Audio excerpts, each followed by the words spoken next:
Welcome to the first of this week's special mini episodes of Drinking with Dana. Sorry about the delay in getting started. I had to add a quick command to the chat bot there. And thank you, Winter Vespers and Ska, for being out in the audience. Very much appreciate it. Just as a quick reminder, all of the donations and tips we get this week, and that includes, from now through next Wednesday, we're going to be donating to Lyra LB's pro bono legal work.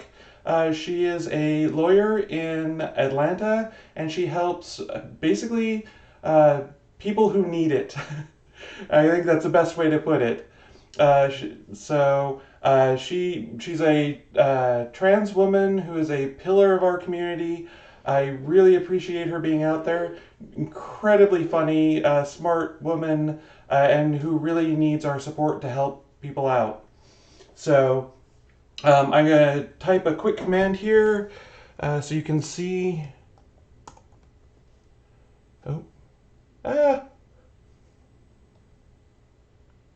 Shoot.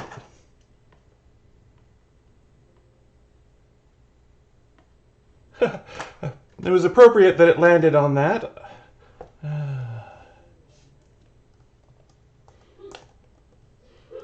See if that works. All right, there we go. Also, hi, Ember Leo. Hi, Racer X. Bacana, good to see you all again. So anyway, there's a link in the chat for anyone who wants to donate. Just let me know. I'm thinking that during the marathon stream, I'll total up all the donations we get, and every $100 I'll do an extra drink on the end, just to encourage people to donate to this really worthy cause. So tonight's quick episode, and it's really going to be simple and straightforward. We're making mimosas. Mimosas are a really easy to make drink. There's a reason why they're a brunch staple. Quick history on them is that this was a drink invented in 1925 by the legendary bartender Frank Meyer, who was the bartender at the Ritz Paris. I'm sorry, I was rushing to get that command in. I'm all discombobulated. He was the legendary bartender at the Ritz Hotel in Paris. Here, let me put up the recipe so you can see exactly how simple that is. It is literally 1 part orange juice, 1 part champagne. Now, this is a variant on an earlier drink from 1921 called the Bucks Fizz, which was invented at the Bucks Club in London. And the big difference here is that a Bucks Fizz is 2 parts champagne to 1 part orange juice. So more champagne, and in my opinion with mimosas, the concentrations get a little fuzzy anyway. I'm going to be measuring nothing today. Also, you'll note that I do not have out any orange juice. I have out Jumenix Strawberry Nectar from concentrate. You can use any fruit juice you want and just append the name. So this is going to be a strawberry mimosa I make tonight, and that's because Lori likes strawberries, and so do I, and so that's what we're having. I also often get Kern's Nectars. They're a very good one. I actually have some Kern's Apricot in the fridge.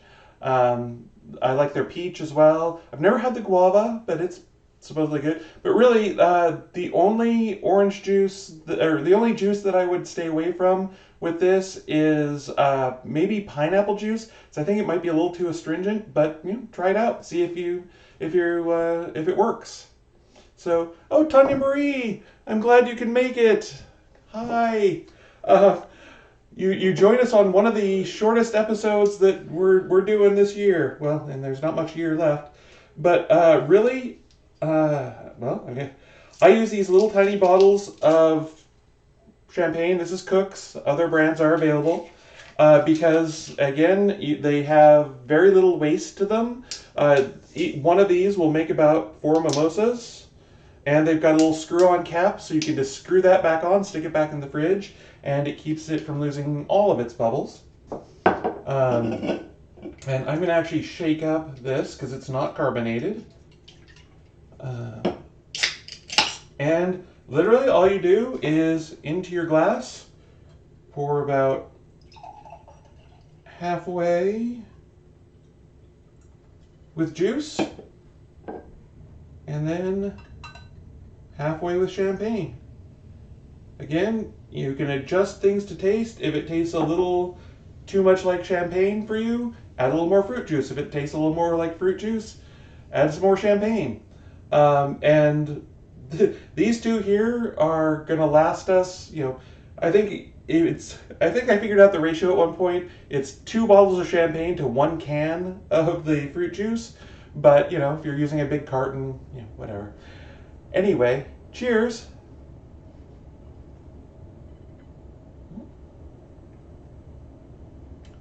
And it's lovely. It tastes like strawberries. It is a simple drink to make, and you can, make them easily. It's also actually really good at the end of the night because it's so low alcohol. Basically, when you're starting to be like, I'm starting to think I should start easing off a little bit. This is a nice thing to, get some vitamins and some liquid back in you. It's still got some alcohol in it, but it's, if champagne is usually about 12% alcohol, so this is about 6. So that's not very much. It's about like beer, but you're drinking a champagne flute of it instead of a pint.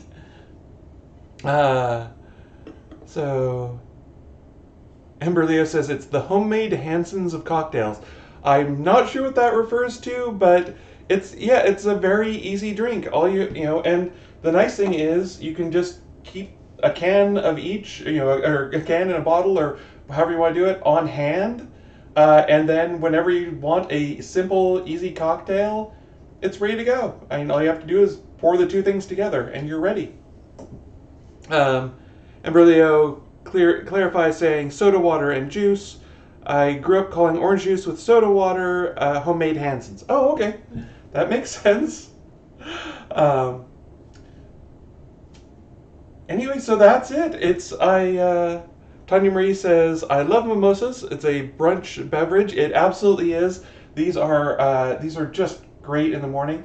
I mean, considering some of the the supposed hangover cures that we've had on this show, this one would fit right in with that because, like I say, it's mostly juice. Well, it's half juice, so it's practically health food. You know. Embroglio says, I can see it working beautifully with a dash of pomegranate. Yep, or grenadine. You could also add a dash of grenadine to it for a little bit of color, a little bit of flavor. Grenadine is actually basically pomegranate syrup. So most people don't know that. They just think that grenadine is just grenadine flavored. But turns out it's actually based on pomegranate, and you can actually make your own grenadine by buying some of that pomegranate juice and making a simple syrup with it. Greg on How to Drink has a great episode where he goes over all that. I highly recommend it. Let's see. Tanya Marie said, I thought it was cherry. That's a true. Yeah, I kind of did too growing up. I thought it was the same thing as basically the maraschino cherry juice, which, by the way, is how I make Shirley Temples. Just pour some of the maraschino cherry juice in with ginger ale or 7-Up, and that's a nice drink. But no, it's actually grenadine is actually pomegranate. Let's see. Embroglio says, well, proper grenadine should be pomegranate syrup, but it rarely is anymore. Yeah, well, I mean, it's pomegranate flavored. Making them at oh yes. Lori says, making mimosas at home is probably cheaper than purchasing them at a restaurant or bar. Absolutely. A 4-pack of these little champagne bottles cost me about $10. Cheaper if they're on sale. And each of these cans of juice is $1. And like I say, I'm going to get about 3 to 4 mimosas out of each of these, things of champagne. So, you can make a lot of mimosas for like $12 or $13.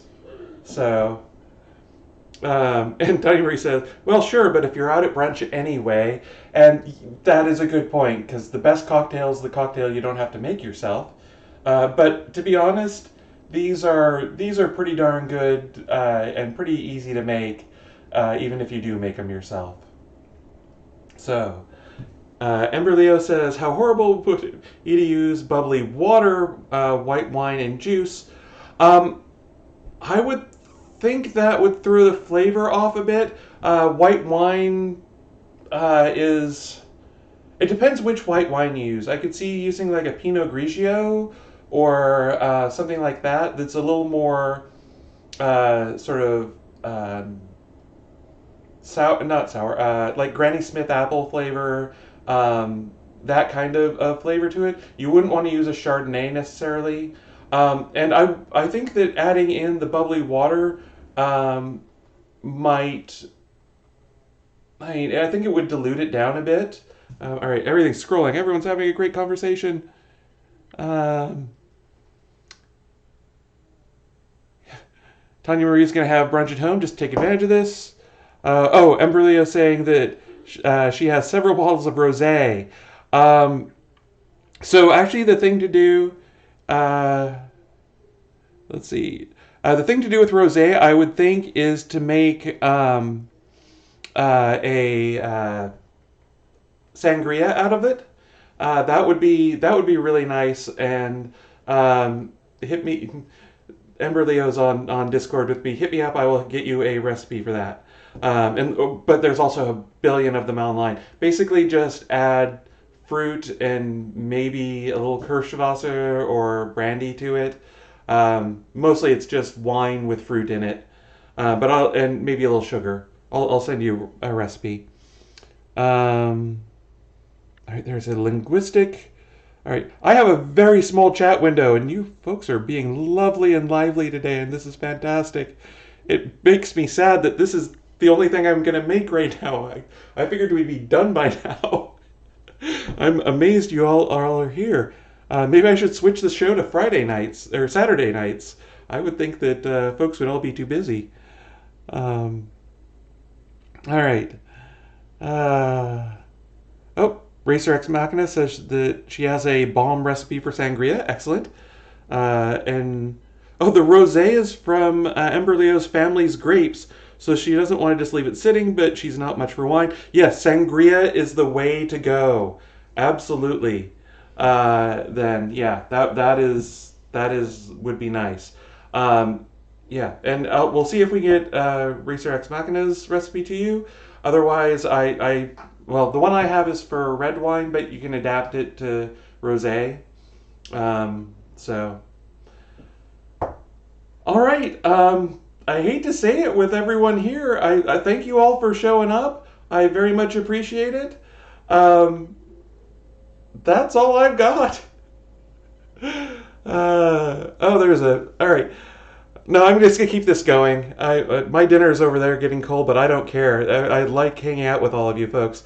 All right, would be Tanya Marie's willing to help Ember Leo out with the problem and drink the wine that she doesn't want.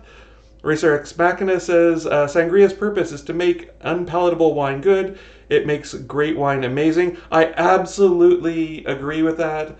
I'm also a big fan of mulled wine, although you need red wine for that. And actually, we're doing mulled wine on Wednesday, and so.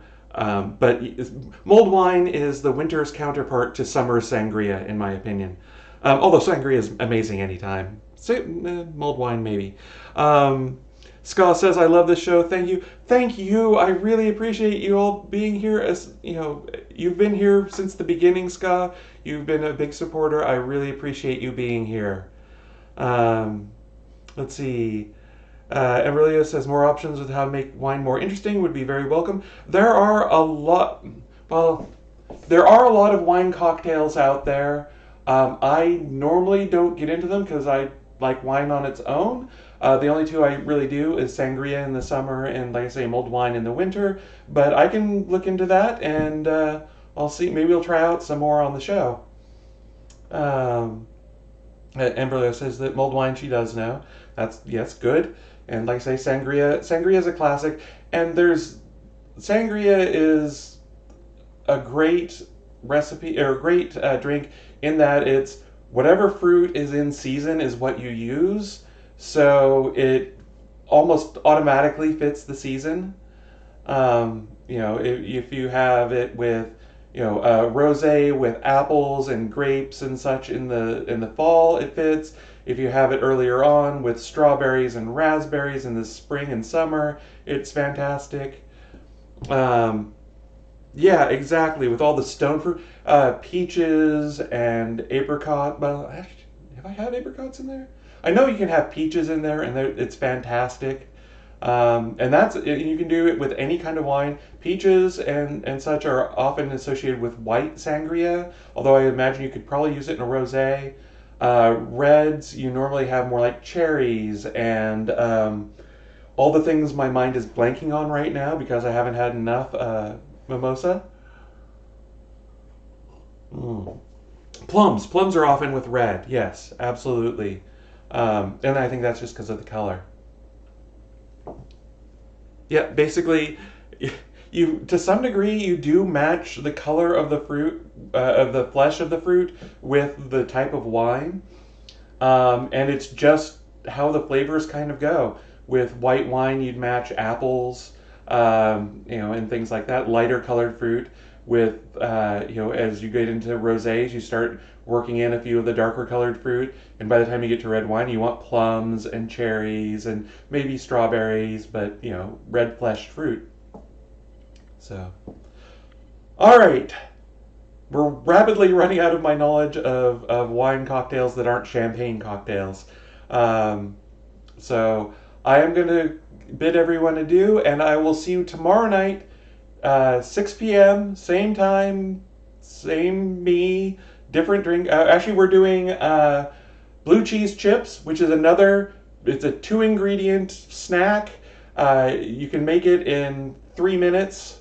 It's incredibly easy. Well, all right, 5 minutes with the preparation and then stick it in the oven for like 3 minutes. And it is incredibly good. So I hope you all join me tomorrow. Thank you all. I really appreciate you being here. And remember to donate if you can. Obviously, if you can't, you know, the world is awful right now, and not everyone can afford things, especially around the holidays. Everyone's pinched. I know we are. But if you can afford to donate, Lyra does really good work. And I'm just now realizing that I've only ever seen her name in print, so I hope I'm pronouncing it right. All right. On that note, I'm going to say goodnight, and I'll go text her. All right. Bye.